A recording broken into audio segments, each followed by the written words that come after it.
Hi guys, welcome to the 25 Days of Fitmas week 4. I could not believe that Fitmas is almost over.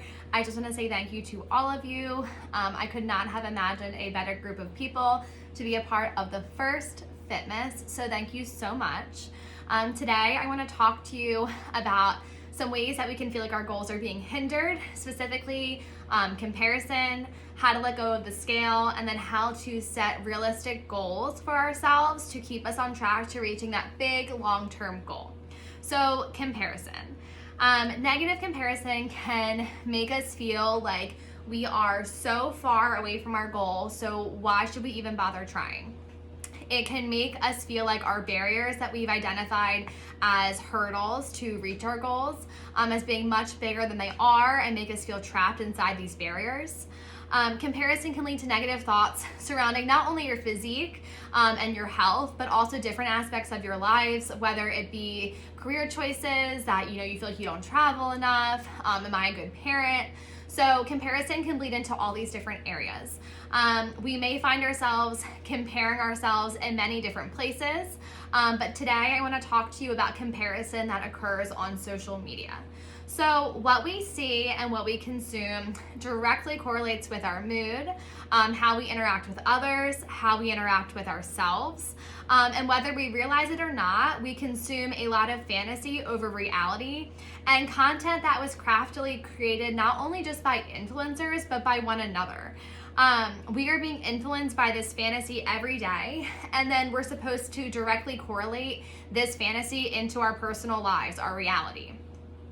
This becomes a problem because we have an idea of what we feel like our lives should be like, that obviously isn't real.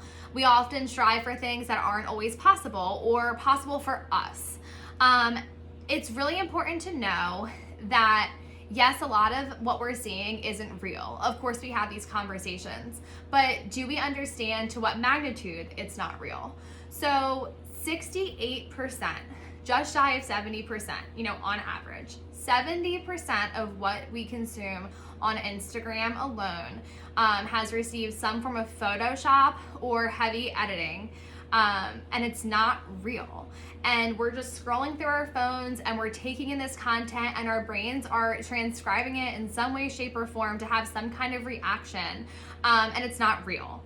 So when we Photoshop ourselves, when we edit ourselves, when we change something on us that we don't like, when you go back and you see that photo that you made your arms smaller, or I smoothed out my smile lines because how dare I had smiled in my life and now I have these smile lines. When you look at that photo, you don't see yourself. All you see is what you fixed. You see that negativity that you felt towards yourself. You don't remember that happy time. You just remember what you did to make yourself look the way you felt like you should have looked. So you're already looking back at your own life in a negative light. And that can make us feel like, we have no self-compassion, like we're lacking in self-worth, self-esteem. And what's funny is that if 70% of what's going through Instagram is edited in some way, shape, or form, if we all weren't doing this, if we all weren't editing ourselves and transforming ourselves into what we want people to see us for, wouldn't we all just be more accepting of what's actually real? Wouldn't we all appreciate the beauty that actually can occur within each of us? I think we really would. So I'm not here to say, what's right and what's wrong, but I hope that this conversation, if you were somebody who heavily edited your photos before, it just gives you an opportunity to take a step back and think about why you're really doing this and what that really means. So some tips to disconnect from comparison that happens on social media, aside from obviously recognizing that a lot of what's on it isn't always real. One thing you can do is you can go through your followers and who you follow specifically, and you can eliminate pages that don't serve you, whether it be people, influencers, whatever. So this is something that I did, and I went through every single one of my followers. It took me a few hours, and it was actually nice because people who I had forgotten about, I got to see what they were up to. It jogged my memory. But I unfollowed any page that I felt like I ever had negative thoughts about, that I ever caught myself going down the rabbit hole of comparison with. People who I felt like didn't serve me in a positive way, that I had like a negative relationship with, brands that I had no interest in. So now every time I open my phone, it's a much different experience. It's people who I know, who I want to see. It's positivity, things that I'm interested in and things that bring me positive thoughts. And it's just stuff that I genuinely want to see, and I never have this negative reaction with what's going on, especially in that app on my phone. The other thing that you can do is you can decide what you want your app boundary to be. And by that, I mean what time of the day, what portion of your time do you want to allot towards social media?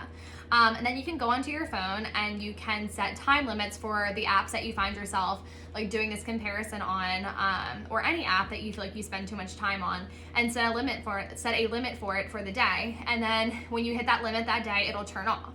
So not only does this limit like the ability for us to compare ourselves and to consume things that aren't real, but it also is really good for people who are on a health and fitness journey, or who are on any type of journey that might be more time consuming, because after that hour that you spent on social media for the day and it turns off, you're forced to do something else and to focus on something else.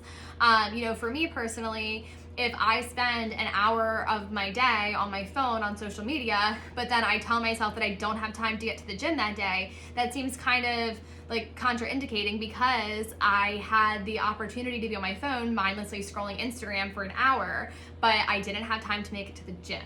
So that could be really beneficial to just set a boundary with yourself, and then also just pay attention to what you're actually consuming via these apps and if they're actually serving you. The next thing I want to talk to you today about is letting go of the scale. So a lot of people self-obsess about gravity and the gravitational pull that's occurring between their physical body and the earth, which is your weight. So things to consider about the scale is, obviously the scale isn't taking into consideration like any form of muscle mass that's being built. And yes, muscle does weigh more than fat.